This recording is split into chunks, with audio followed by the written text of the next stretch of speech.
We interrupt our program to bring you this important message.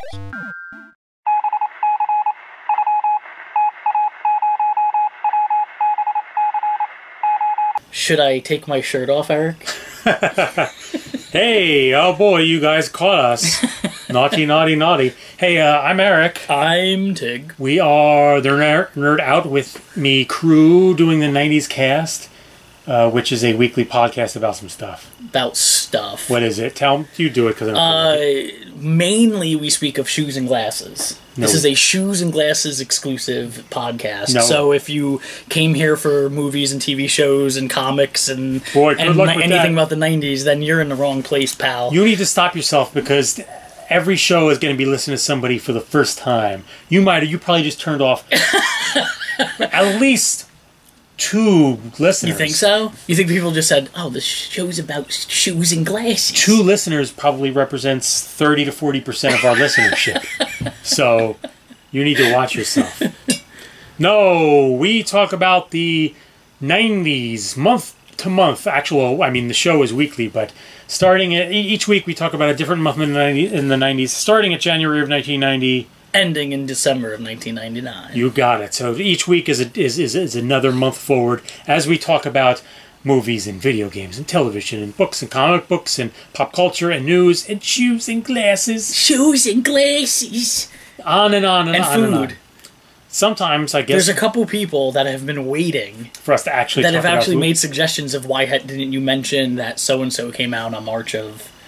What, that like... Yeah, a type of ice pop or something. Yeah, because there's certain snacks from the 90s that came out that you. Yeah, but how do you not who knows when Nabisco put out? Well, because think of some of the things that came out in the 90s that what were those gummy things that had juice in them? Oh, they were so gross. Yeah, but nobody knows exactly the release date of that stuff. Well, somebody must know. Yeah, but no. No? No. We can make it up as we go, because really, who's fact-checking? There's not enough people listening to... So maybe... we'll just say, Elio's Pizza came out in March. Well, I'll tell you what. Here's what we'll do. Since we don't actually have a plan for this week's Patreon bonus segment... Yeah, this is a thin one, right? Yeah. Well, I'm sorry. You know what? This was a terrible intro. Folks, this week we're talking about April of 1991. And this week... we are going to be talking about, and I'll get to what I was about to say in a moment. On April 1st of 1991, Comedy Central debuted as a... That's cool. See? So there you go. That's a big deal. And my show note for our Patreon bonus segment is, wing it. Isn't that every single... any video or audio we've ever usually recorded? have topics. We usually have actual topics. I regret that this is happening. We'll be back in a minute. This has been a presentation from Comedy Central. Tig! So on, fittingly enough, April 1st, 1991... You think that was done on purpose? Who knows? April 1st, 1991, Comedy Central debuted. Sort of. Sort of. Sort of. Hit me with the... In 1989, November of 89, Time Warner launched the Comedy Channel, which was the first cable channel devoted exclusively to comedy stuff, obviously. Later, there was a second channel called Ha. Very short-lived, so it had very, very limited distribution. There wasn't too much about it. It was on cable, but it wasn't on many cable... Right. So in April of 1991, the 2 channels were merged into one, called the Comedy Network. It actually changed its name to the Comedy Central on June 1st. So 2 months later it changed. And what we're going to do 2 weeks from now for the episode 2 weeks from now is replay this segment and just say that it's legit. But we won't tell anyone. So April 1st, 1991, Comedy Central debuted, and that was the dawn of Comedy Central. What were the first shows? It wasn't good when it debuted. Had terrible viewership, and that was in part because mostly it was showing crappy old comedy films, sitcom reruns, clip shows with comedians, which I do remember watching that. Yeah, sort of like today, like YouTube, you would just watch 5-minute segments and stuff. But the big thing that was on the start of Comedy Central, which is what really got its start, was, and you'll like this, Mystery Science Theater 3000. Oh yeah. Okay, so it got started on that. Well, that's what boosted it. Yeah, that's what boosted it into popularity. It didn't start on Comedy Central. It actually premiered. Was it on a Canadian station first? Minnesota. Okay. Minnesota. Minnesota. It's been around since 1988. Mystery Science Theater. Okay. It joined like Comedy Central and all that sort of stuff. Like when Comedy Central was building its way toward in '89, like when it was. Before it turned into what it officially became. But by 91 when it launched, Mystery Science Theater was part of it. And that kind of, because that had a big cult following, that kind of helped. Yeah, get some people there to watch it. But then you think about some of the early stuff that started on there that eventually was part of early Comedy Central. The Daily Show, of course, started on Comedy Central. With come on, you remember? Kilborn? Kilborn, that's right. Craig Kilborn started there before Jon Stewart took over and... threw it into... Yeah, and Overdrive made it huge. Yeah.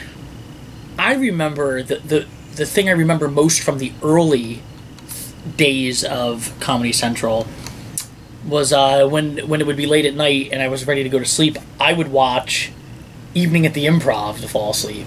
See, I was just going to say, my earliest memories of Comedy Central are all the stand-up. Are it being what got me into stand-up comedy. Yeah, because it was, I think, starting at like 10 or 11, and then until like 3 in the morning. Yeah, we'll just run stand-up. It was like improv. It was Evening at the Improv. Always with the brick wall background. Brick wall background. Right. And it was mostly unheard of comedians to me. Who ended up becoming huge. A lot of them definitely did. So it was, like you said, it was sort of an introduction into... Like, you knew comedians before that, but getting such a huge dose of comedians... Right, yeah, I mean, well, at least for me, what I knew of comedians before that was just occasionally, like, TV specials and stuff like that, or from Johnny Carson. I was going to say, Johnny Carson HBO specials, like, Bill Cosby was a big HBO special back then. Or records, because remember when comedy records were... George Carlin. I remember listening to, like, some of those Bill Cosby records on vinyl. Mm-hmm. People having it, Bill Cosby himself, I think, was, like, the big one. I would like to talk to you. and of course, and the big one because it was so risque was Eddie Murphy. Was Eddie Murphy. Delirious. Yeah, Delirious and what? Ruthless. Raw was weird one. I think Ruthless is a Louis C.K. I forget which special. one was the red leather outfit. That's Raw. Raw. Yeah, that one's Raw. But my first introduction to Stephen Wright. Mm-hmm. That Rogan guy, Joe Rogan? Yeah. Not Joe Rogan. Yeah, no. Seth Rogen? No, Seth Rogen. No, I'm thinking of, I can't remember his name. He talks weird. Bill Rogan? Oh, the guy he had a football skit? That guy! Remember that guy? I remember specifically from You could Comedy be playing Central. Football. Yeah, he doesn't do anything else. He'd come out and be like, halfback! Yeah. Or something. You could be playing football on a football field with... Oh, football! Remember that dude? Who was that guy? Because he fell off the map. I don't know. That, but he was huge on Comedy Central in Evening at the Improv. Let's see if we can. That's him, Bob Nelson. The football Bob routine. Nelson. That's remember that routine? Yep. And it played like a loop. He was on all the time. Holy cow! Wait a minute. Oh, that was at Dangerfields. Yeah. Oh, yeah. That was. Mm-hmm. That's probably the first stand-up comedy skit that I knew. Yeah. Because it was on all the time. And another comedian that just popped in my head from watching them was the magician, the Amazing Jonathan. The Amazing Jonathan. I think I remember. You would remember because that was another comedian that was on that. He would do tricks that seemed to always go wrong. Oh, yes. He would do magic tricks, but he would nail that. He would start bleeding out of his mouth while he's pulling the razors. Yes, I remember this skit when he was on Just for Laughs very well. Yeah. And then he'd have an assistant where he's nailing nails into her head. Yeah, yeah. Oh my God, he was always on. Yeah, I remember him. And of course, Harry Anderson. I loved Harry Anderson. But I was a big Night Court fan. You were too. Oh God, yeah. So, Comedy Central and those late nights were. I think that's what I watched more. Yeah, right. Big time. My introduction to stand up comedy, and I dug it as just a way to kill time. Just Yeah, it was always to just fill up. Like I said, I remember just turning it on to fall asleep. And have that in the background. Yeah. And I remember they didn't show, or at least I never saw very often, full stand-up specials. No, it was just like 5 minutes. Yeah, it was real quick clips of comedians. Yeah, exactly. It would be like a half-hour show, and 4 or 5 comedians would come on. Yeah, which was pretty cool. And I've recently lamented that. I mean, it probably is still around. I don't watch like broadcast TV anymore. Well, now I only find them on Netflix, and it's not around like that where it was like quick. Now it's like specials. Well, yeah, Netflix is always the full specials. But yeah, no, like in order to be introduced to new comedians, you have to surf YouTube, and stuff like that. That's how I tend to find new comedians now. It's not the same. No, it isn't, because back then it was like 5 clips of a bunch of comedians, and you might not like one, but you got to see 4 more. Yeah. Now, if you go to a YouTube channel, you're watching a person's whole stand-up, and yeah, exactly. Though I have found some of my current favorites through specifically YouTube. Hannibal Burress, that's where I found him, was on here. He the skit that turned me on to him was he's got a skit having to do with him saving the pickle juice. Have you seen that bit? The bit, I won't go into his jokes and stuff like that, but the whole bit is like he saves the pickle juice in the pickle jars after he's done with the pickles, so he can flick the juice on his sandwiches. And he's that sounds like a good idea, actually. I'd do that. That was one of the reasons why I loved the bit, because I was like, I legitimately do that. And it's actually, for people who are listening and think that's weird, 1, no, it's not weird. It's actually really good. And 2, macaroni salad. Well, yeah, that makes sense, right? Because it's a little bit of vinegar and spices. Yeah, that's all it is. If you've got like macaroni salad, like a tablespoon or 2 of pickle juice poured on it and stirred in, super delicious. So anyway, yeah, and he's mad at his roommate because his roommate threw away the jars of of just pickle juice, and it was such a great bit. And I was like, oh man, this dude, his delivery is so good. Yeah. And then I sought out his specials, and I was like, I'm sold. Not to go on a tantrum, but it's our show, so let's do it. Screw you people, man! My favorite stand-up comedians of all time were Stephen Wright. Yeah, just something about him when I was a kid, like his differentness. But I've seen Stephen Wright live and George Carlin live. That's pretty cool. That's a cool claim to fame. At Asbury. And I've seen what's his name? Louis C.K. twice. Oh, yeah? Yeah. But the person who made me ever laugh out loud till I cried live was Patton Oswalt. Yeah?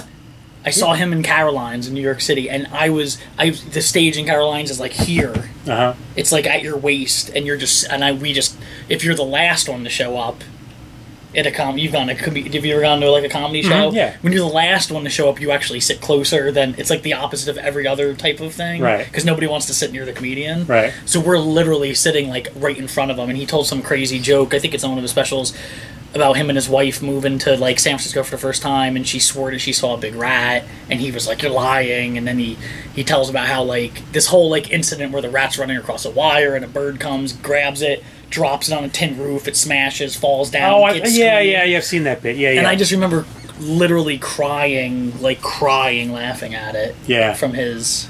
That's cool. So Patton Oswalt's the coolest.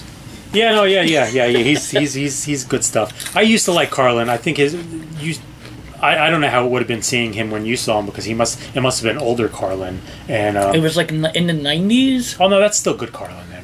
But we went to it in Asbury at the whatchamacallit? Yeah, the convention center. The convention center. And there were people that went to see him and walked out. And all I could think of is, you don't know who George Carlin is? You don't know what you were getting? It was 1995. Stand-up comedy is the last thing left where you can be raunchy and kind of get a pass without... I mean, people still bitch about it, but... I mean, it all... Damn it. My ass is hurting, so I keep moving around. Told you. It all comes down to intent and being funny. You have to be funny. First and foremost, you have to be funny. Well, yeah, that's obviously... you can't just be raunchy. Right. And you can't just yell the N-word. Right. Like some people, and if it's not part of a joke. Oh, Kramer. How mighty have fallen. Actually, did you ever see Dave Chappelle's bit on Kramer? No. It's not a full bit, but it's a short... He addresses it? Yeah. And I won't spoil. Who, mind you, Dave Chappelle, another person, would make me laugh till I cried. Yeah, he was in a groove. Yeah, Chappelle can be really great when he's good. He does. Yeah, look at just one of these days when you remember, look up Dave Chappelle on Kramer. He does a minute or so where he talks about it, and it's interesting because Chappelle addresses it both from the standpoint of being a black guy, and then being a black guy, from being someone performing, and then being someone, and it's really kind of interesting, and of course it's very funny the way he addresses it. But yeah, it's pretty interesting stuff. So, all right, that was I feel we didn't talk a lot about the history of Comedy Central, did we? But we talked about the history. We talked about comedy. We did. All right, so wait, so this way I don't want to have too much criticism. Dr. Katz, professional therapist, I was going to mention that. A notable original program. It was a great show. As well as, and I forgot this, we should have mentioned this, Win Ben Stein's Money. Oh, yeah. Remember that? Mm-hmm. That was a good show. Yeah, it was a good show, actually. Game show. Successful non-original programming included Canadian comedy group The Kids in the Hall. Wait, they didn't get their start on Comedy Central, did they? No, they were. That was on HBO originally. I don't remember where it was originally. I think it was originally some HBO. Canadian station originally. But I mean, originally in America on HBO, from what I remember. Yeah. I think I've told the story on the show before of me calling Dave Foley's house for an interview, talking to his kids before I interviewed him. And British shows such as the UK edition of Whose Line Is It Anyway? Before the US version came about. So that's kind of neat. Some later seasons of Ab Fab, as it was formerly known, which is absolutely fabulous. Absolutely fabulous. I don't remember that. It's weird. I don't remember it. People constantly refer to it on Twitter. Really? I found it on Netflix recently, thinking it was a newer show, British show, and then realized it was a show from the 90s or something. I do not remember it. I couldn't get into it. And I love British shows. Like, I love British comedy. I love British shows. I couldn't get into it. I think it just was too old. Okay, but here's something interesting. And here's some absolutely fabulous, not really trivia, just an interesting observation. The 5 women who starred in the show, here are their names. Jennifer, Joanna, Julia, June, and Jane. Are these your real names? Right there. What are the odds on that? Oh, wait a minute. And the opening theme song was performed by Julie. Julie Think Driscoll. that was done on purpose? No, who knows? Those crazy Brits. You never know what those crazy Brits are going to do. We should have invaded them while we had the chance. After we had managed to get Germany to surrender in World War II, we should have turned around while all the troops... What were we going to do with England? I feel like we were like France, England. Like, it's just more of a... Like, they don't produce anything. Farms? No, there's nothing. There's nothing there. There's got to be something. There's there. nothing in Europe. There's stuff in Europe, just not in England. Not really. What's in Europe? Food. Europe has good food. Not really. Yeah. What do they have? What do they have that we can't grow somewhere here? I'm sure they've got something. Say you can't even think of it. England and Britain, they have sheep. Okay. They've got better sheep than we do. But should we have taken them over for sheep? I mean, for wool? Good Scottish wool? I don't know. I guess that's a fair question. I think they would have been a burden. No, you know what? You know what they've got that we don't have? They have lovely British ladies with the British accents. That's true. But we would have Americanized them, and then that would have been gone. No, because you keep them over there, so they keep the accents. I guess so. But we would have invaded them with all the crap that we... Yeah, we would have been moving in, and, like we do. Like we do to places. Tea. They do have good tea. They have... they know their tea there. They know their tea. They know their tea. And their humor is good. And you know what? Their dry humor. They have better cheese than we do. Okay, I'll give them cheese. Yeah, they've got much better cheese than we do. Okay. So now you're making a good case. See, so sheep, tea, accents, cheese. Yeah, that's all good. Yeah, I agree. So, I mean, that's good worth 4. taking over? Let's get one more, so it's a 5. Like, top 5 things about England, that makes them worth taking over. Yeah. And, what would be that? I mean, can you go with, like, something that's not, like their dry humor? You know what? I do have a number 5. Television shows. We have been stealing television show ideas from them for the last 20 years or so. I like British shows more. often than American shows. Well, and you know what? They do television in a much smarter way than we do. I love their short seasons. Yep. They get in, boom, they give you something good, and they get out. And they cut off, so instead of being 16 seasons and having 7 good episodes, they just have 6 really good episodes. Yeah. Yeah. They, like, cut out all the fat. And you know what? We'll even throw a sixth as a bonus. Oh, boy. Film directors. There's a lot of really great British film directors. You're talking about the Scots and I'm sorry, go ahead. I was gonna say, and Scotch eggs. Well, I don't know Scotch eggs. I love eggs. I don't know Scotch eggs. Oh, then you haven't lived. Well, tell me what they are. I think England is worth taking over just for Scotch eggs. Actually, you know what? English breakfast. English food in general is pretty lousy. Yeah. Terrible, bland. Sorry our listeners over there, but your food sucks. But breakfast, they've got English breakfast is fantastic. Yeah. They know how to do breakfast right. A Scotch and pubs. Yeah, pubs. They know how to do pubs. Yeah, pubs.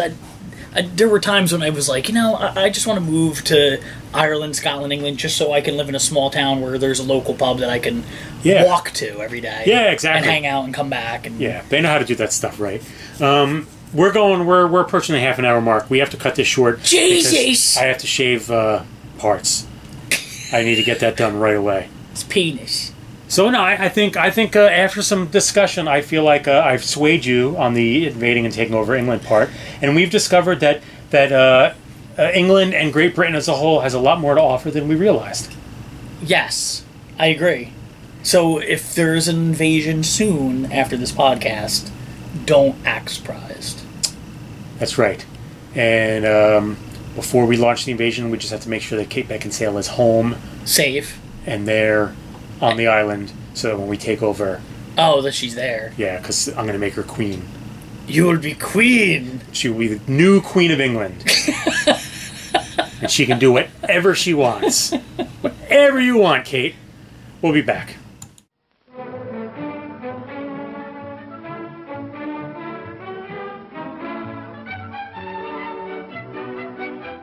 Hey. So we're going to do the outro now. This is the segment where we say goodbye and do some stuff. Yeah. It needs to happen sometimes. Thanks for listening, folks. You can find us at nerdoutwithme.com. And Facebook, Twitter, social Instagram, media, blah, blah, Patreon, blah. YouTube. Yeah, if you go to patreon.com/nerdoutwithme, donors receive bonus episodes every single week to go along with these episodes, so that's fun, along with other goodies. Along with other videos of Eric being angry. Yeah, stuff like that, so that's all good. I'm kind of tired of doing the whole spiel. I'm not doing this week. We ain't doing no more. I'm not doing it this week. Next week, tune in next week, because we are going to talk about some interesting stuff, such as... What are we talking about? Truth or Dare and Madonna's Blonde Ambition Tour. Oh my god, that'd be cool. Yeah. I haven't thought about that since then. Also in May of 1991, Guns N' Roses kicked off their Use Your Illusion World Tour. Use Your Illusion. Yeah. Use Your Illusion 2. Yes, that's right. Also, May of 1991, the final episode of Dallas aired.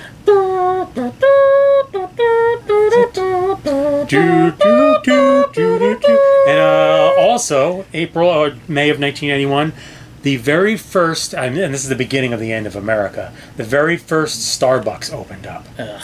Wow, that early on, huh? Yeah. Should have pushed that into the water. It says the very first Starbucks coffee outlet is open in California. I was under the impression that they got their start in Seattle, but that's where their headquarters is. Stay tuned to find out the truth. That's right, we'll find out. And then for this week's Patreon bonus segment, what is it? We're going to be winging it.